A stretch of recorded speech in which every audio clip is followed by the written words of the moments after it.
Hello everyone and welcome back to another video. Originally this video was going to be a review of the new season in Halo Infinite, but it's kind of slowly turned into me ranting about the problems with Halo Infinite. So if you're expecting this to be a positive review about the new season, then you're mistaken.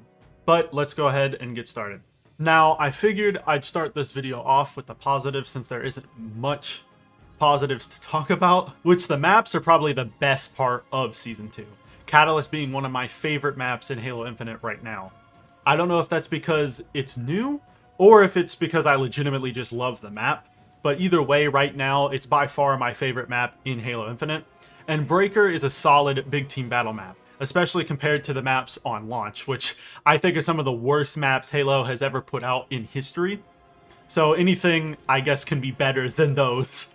Also, the new modes are pretty solid. King of the Hill being a returning mode from previous games, and Last Spartan Standing being a brand new mode. Last Spartan Standing is a great addition, and it's nice to have old modes return, but I can't help but think that there should be way more modes, especially considering how easy it probably is for them to add modes into Halo Infinite. The Battle Pass is honestly really good though. I like a lot of the skins in it, and there isn't any recycled content from previous games like Season 1's Battle Pass.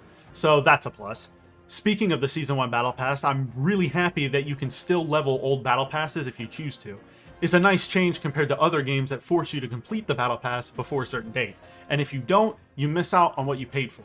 However, the leveling system for the Battle Passes in Halo Infinite is still garbage, so it kind of makes up for that problem, because to be honest, you can spend a really long time leveling up some of these battle passes, so that's why I feel like they've probably done this, is to make the atrocious leveling system seem a little less bad. Now that we've finished with the positives, I can go ahead and start talking about Season 2's problems. My first issue is I feel as though this season should have released probably 3 months ago.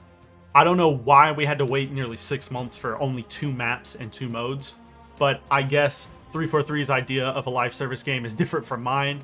Also, going into making this video, I was completely unaware that they delayed the co-op campaign until I was about to start recording a series for you guys, and I opened the game and realized co-op campaign wasn't there. Then I looked it up and found out that they delayed it to sometime in Season 2, which is a 6-month period because seasons in Halo Infinite are ridiculously long, because I have been wanting to record a series where I played the Halo Infinite campaign with my friend and I put together some of the funny moments from it. I thought it would legitimately be a really fun series to make. But then I discovered that it's been delayed again, and now I'm going to have to wait even longer to play with my friend on this campaign. Then, after we gave up on trying to record the co-op campaign series, that's when I found out we only got 2 modes, one of which isn't new, and 2 maps. Which, for waiting nearly 6 months, like I said, just legitimately isn't enough. I do think 343 is going to kill this game if they don't release updates more frequently. The game just simply doesn't have enough content at the moment, and if 343 doesn't pick up the pace, the game's player count will continue to nosedive. I hate to say that since I am a huge fan of Halo. I've been playing Halo for years now. One of my first games ever was a Halo game. It was Halo Reach, and I have been playing Halo ever since then. I've played every single Halo game's campaign all the way through. And to see Halo in such a bad place makes me feel really, really bad because I want this game to succeed. And they did the same thing with Halo 5.